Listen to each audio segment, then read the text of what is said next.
안녕하세요. 12월 9일 금요일 큐티 가이드 시작하겠습니다. 바울은 자신의 마지막 순간이 임박했음을 알고 있었어요. 서운할 일도 있었고 좀 감사한 일도 참 많았을 겁니다. 지난 날을 돌아보면서 그리고 거쳐간 사람들을 생각하면서 하나님께 감사하는 모습을 오늘 볼 수가 있습니다. 1번입니다. 바울은 재판을 받을 때 함께하지 않고 자신을 버린 자들에게 어떻게 말합니까? 16절입니다. 내가 처음 변명할 때에 나와 함께한 자가 하나도 없고 다 나를 버렸으나 그들에게 허물을 돌리지 않기를 원하노라. 바울이 재판을 받을 때 아무도 그를 변호한 사람이 없다고 하죠. 변호는커녕 바울을 버리고 다 도망갔습니다. 믿음의 동지라고 생각했던 사람들에게 배신당한 기억은요, 바울에게 참 아픈 기억으로 남아있을 것 같아요. 그러나 바울은 여전히 하나님의 선하심을 통해 그때의 그 일들을 바라보고 있고요.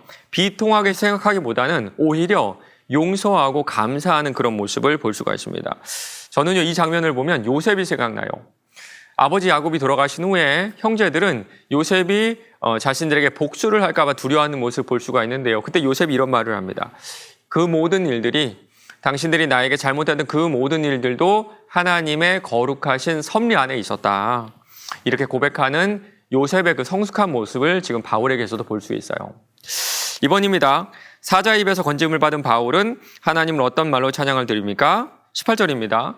주께서 나를 모든 악한 일에서 건져내시고 또 그의 천국에 들어가도록 구원하시리니 그에게 영광이 세세 무궁토록 있을지어다. 아멘. 우리가 볼 때는 참 대단하고 어떻게 보면 화려하고 멋져 보이기도 하지만 사실 바울의 삶은 참 고통스러웠을 것 같아요. 육체적으로 참 어려움을 겪었고요. 동시에 외롭고 또 의지할 사람도 없고요. 또 친구들에게 배신당하며 살았던 것이 바로 바울의 인생이었습니다. 위기의 순간도 참 많았던 것 같아요. 그런데 그때마다 하나님의 도우심이 있었습니다. 주께서 나를 모든 악한 일에서 건져내시고, 그리고 이제 죽음이 임박했는데 하나님께서 그 임박한 죽음을 막지 않으실 거란 사실도 알고 있었어요. 바울의 순교는 하나님의 예정된 뜻이었다는 겁니다.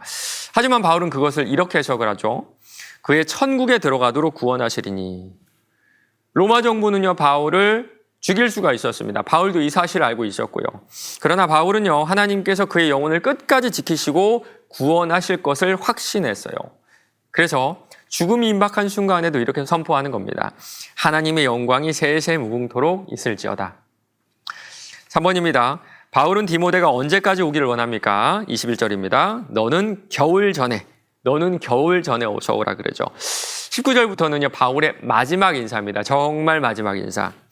특별히 디모데에게 겨울 전에 오라고 하는데요. 왜냐하면 겨울철에 폭풍우가 많이 발생을 했기 때문에 지금 디모데가 있는 그곳에서 바울이 있는 로마로 가는 그 백길이 사실은 좀 불가능했어요. 그래서 겨울 전에 오라고 하는 겁니다. 저는요, 여기서 좀 바울의 인간적인 모습을 좀 볼 수가 있어요. 지금 이 급박한 상황, 그리고 임종을 기다린 상황에서 바울은 다른 무엇이 아니라 자신의 영적인 아들인 디모데와의 교제가 필요했던 겁니다.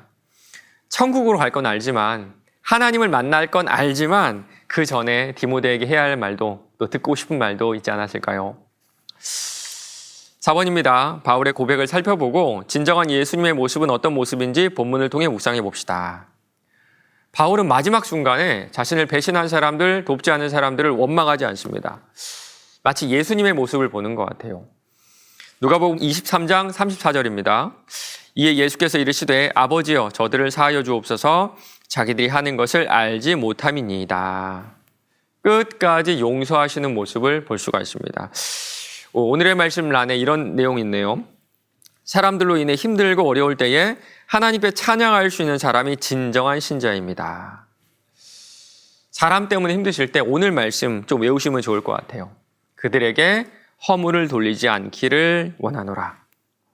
이 말씀으로 우리를 지켜나갈 때 우리의 연약함 때문에 범할 수 있는 죄를 예방할 수 있을 겁니다. 마지막 5번이에요. 원수를 사랑하라는 계명은 예수님과 스데반, 바울에 걸쳐서 실천되고 있습니다. 내가 만약 바울의 상황이라면 어떤 마음일지 생각해보고 내가 원수를 사랑함에 있어서 어떤 마음을 가지고 있는지 생각해봅시다. 인생의 마지막에 누군가에 대한 원망, 누군가에 대한 어떤 미움을 가지고 그 삶을 마치는 분들을 가끔씩 보게 됩니다. 그 상황을 생각해 보면 충분히 그럴 수가 있어요. 그런데 결국에는 그 사실 자체가 스스로가 스스로를 찌르는 가시가 되어서 얼마나 마음이 아픈지 모릅니다. 저는요, 답은 기도밖에 없다고 생각해요. 용서는 우리가 가지고 태어나는 능력이 아닙니다. 우리 안에서 스스로 만들어낼 수 있는 능력도 아니에요. 하나님께 구해서 받아야만 되는 하나님의 은사, 하나님의 능력이 바로 용서입니다. 그리고 우리가 용서할 때 그 용서로 회복되는 것은 결국 우리 자신 아닐까요? 오늘 하루도 용서함으로 내 자신을 회복시키시는 저와 여러분 되시길 바랍니다.